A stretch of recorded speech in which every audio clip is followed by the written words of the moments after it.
Tonight, National Association of Nigerian Students withdraw suit filed against federal government and ASU. Nigerian Army retreat readiness to tackle security challenges as Nigerian Army Institute of Science, Education and Technology produces more graduates. Flood in Patigi local government area of Kwara State renders over 1,000 people homeless. Plus, tidbits from the world of entertainment and sports. This is News Tonight, coming to you live from the studio of NTA ILORIN. I am Ahmed Fulani. Good evening and many thanks for joining us. Members of the National Association of Nigerian Students, NANS, have discontinued their suit filed against the federal government and striking lecturers seeking to compel them to reach a truce and reopen their public universities. Olabode Arewa reports that the notice of the withdrawal was a fallout of Wednesday's ruling by the National Industrial Court.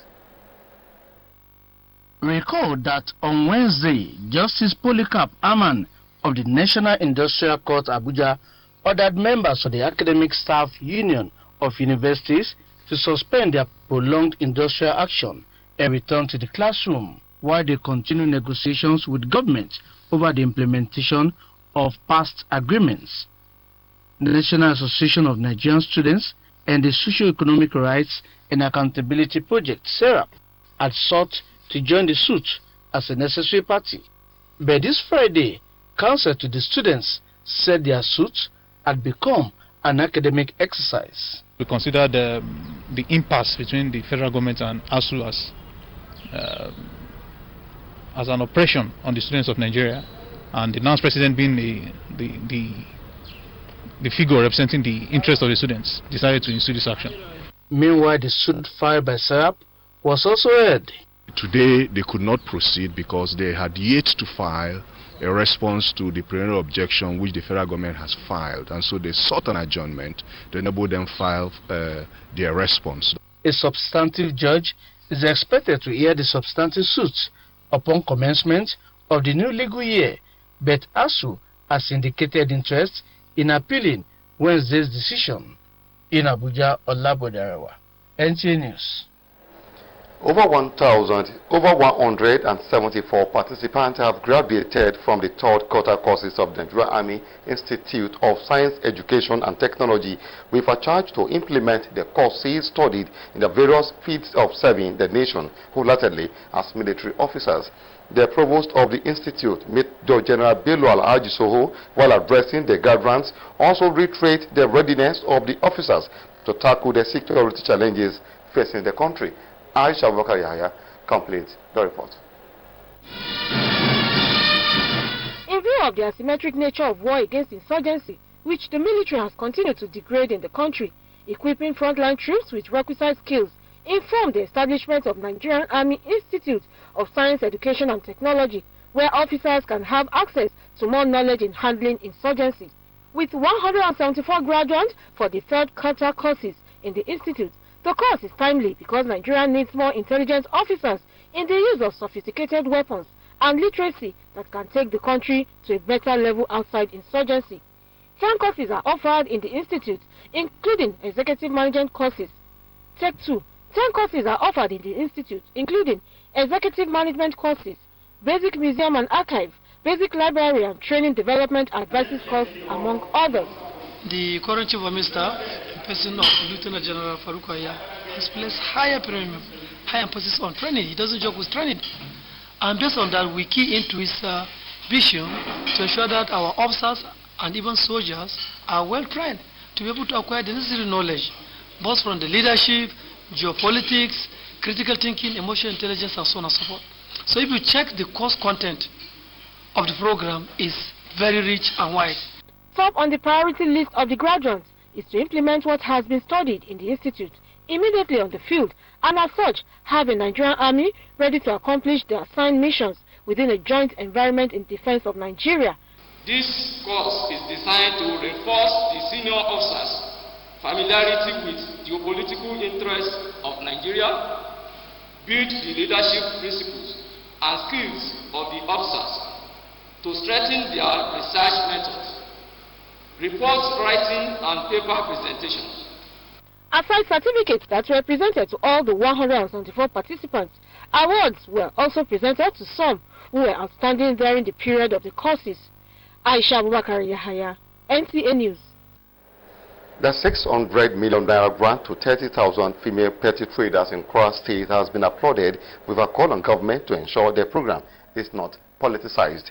Ralat Ibrahim samples their opinions of the people on the development.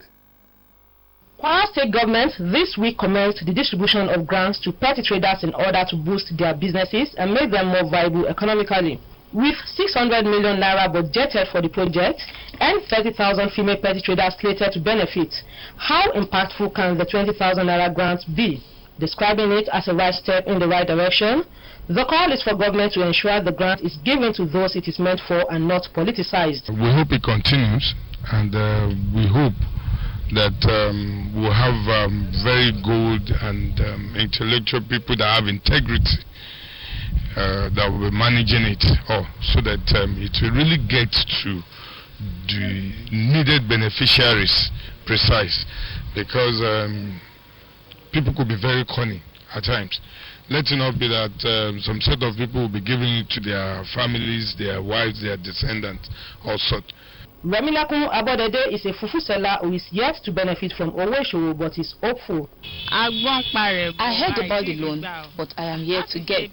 I will use it to buy cassava. It will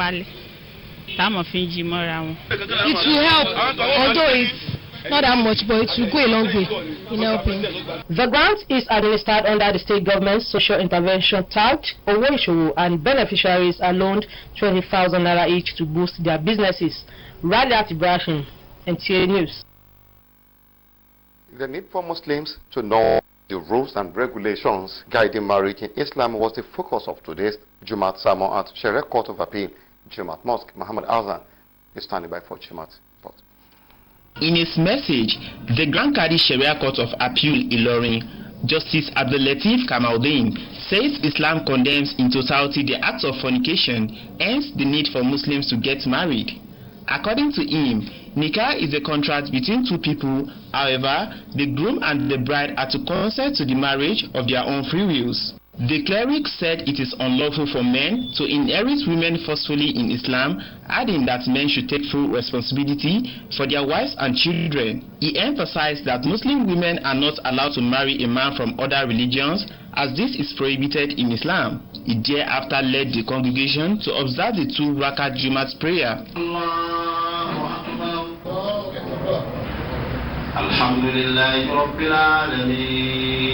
One of the worshippers spoke on what he learns from the sermon. Rules of men in marriage and rules of women in marriage. It also teaches us on how to manage our wives, as well as how the wives should manage the husband. The Juma service was attended by Muslims from within Ahmadu Bello Way and its environs. Mohammed Azan, NTA News. In part 2, after the break, public infrastructure and farm produce submerged in Padigi flood. Details of these after this short time. Does your toothpaste give you complete fresh protection? New Close-Up Toothpaste Complete Fresh Protection takes care of your 5 important oral care needs. It gives you strong teeth, prevents tooth holes, peels deeply, fights bacteria, and gives you fresh breath. Complete fresh protection from Close-Up. Shola, come and help me. You need to learn. But I'm more interested in drawing. How are you going to be part of the business if you don't learn? You just don't understand. Morning. Anyone for some Lipton? The rich taste of Lipton awakens body and mind. Let me have a look at your drawings. Son, these designs are amazing. Lipton Yellow Label Tea. Awaken to what really matters. Welcome back. Over 100 communities with an estimated population of over 1,000 people and public infrastructures, as well as farmlands and produce, have been submerged by flood in Patigi local government area of Kwara State. Abdullahi Eleweto reports that the flooding was occasioned by excess water released from various dams in the country. Patigi is an agrarian community with over 100 other settlements located along the bank of River Niger. The people of the community and its environs are predominantly farmers and fishermen due to the advantage of landmass and water that surrounds them. The water, which has always been to the advantage, apparently became disastrous as it overflowed its banks, destroying property worth millions of naira and rendering many people homeless. We are shelling gradually towards Baradoji community in Patigi local government area of Kwara State, where notable government facilities like public schools, federal government water scheme projects, as well as houses have been submerged into the river as a result of this year's flood. The curiosity to see the extent of damage caused by the flood took me to some of the affected communities like Babugi, Gwangpa, Sunkoso, and Mawogi, among others. The pathetic situation of seeing the residents of these communities languishing in pools of dirty water that breeds mosquitoes and expose them to contaminated waterborne disease is disheartening. The flood has been disturbing us every time and is affecting our livelihood. This flood has not only destroyed our houses but also our foods. Life at the IDP camps is not easy, and there seems to be no sight of help coming from anywhere. This is no doubt a big source of concern to Patigi Alhaji Ibrahim Umar Bologi II, who noted that the quantum of destruction experienced this time is unprecedented. The need for us to speak out to the government to come to our aid. This flood disaster, and it destroys the lives and properties of the common man and my community. As water is still rampaging, and there's no doubt that these people need urgent first aid. Abdullahi Elewetu, NTA News. Let's join Peace Olariwaju for updates on entertainment news. The much anticipated nomination list of the African Movie Academy Awards, which has been released, is getting a lot of reactions from fans. The award event, which will be held in Lagos on October 30, 2022, celebrates and recognizes the African visual and storytelling creative industry. Top Nollywood stars like Akanani, Deyemi Okanlawon, among others, got nominations in several categories. In another development, Nigerian singer and songwriter Michael Adebayo Olayinka, known as Rujo, has revealed that he has returned to the Christian faith. Michael Adebayo Olayinka has caused a controversial conversation among his fans after he took to his verified Instagram page to reveal that he is now a Christian. Meanwhile, veteran entertainer Charles Okuta, known as Charlie Boy, has said he cannot account for some of his children and grandchildren. In a video shared via his Instagram page, he records living a wayward and promiscuous life as a youth. Peace Olariwaju, NTA News. Fumilayo Familoni is our guide on sport update. The Portuguese tactician had promised to bring smiles to the faces of Nigerians by winning the trophy after the country last won it in 2013 under the guidance of late Stephen Keshi. Speaking ahead of Nigeria's international friendly against Algeria, Pessoa said the friendly game will put his team in shape to win the next African tournament. In another development, Nigeria and Everton midfielder Alex Iwobi has been shortlisted for the Premier League's Player of the Month award for September, following his impressive performance for the Toffees. Iwobi is up against Bournemouth Philip Billing, Manchester City's Kevin De Bruyne, Aston Villa's Jacob Ramsey, Manchester United's Marcus Rashford, and Tottenham Hotspur's Pierre-Emerick Højbjerg. The Nigerian player is currently with Eagles preparing for their friendly against Algeria in Oran, has been in superb form for the Toffees this season. Arsenal Bukayo Saka has won the England Men's Player of the Year award for the first time. This came after a stellar season for his club and country. Fumilayo Familoni, NTA News. The sport update takes us to the end of our tonight's package. Many thanks for being part of our production and our transmission. I will leave you with the outlook of tomorrow's weather forecast.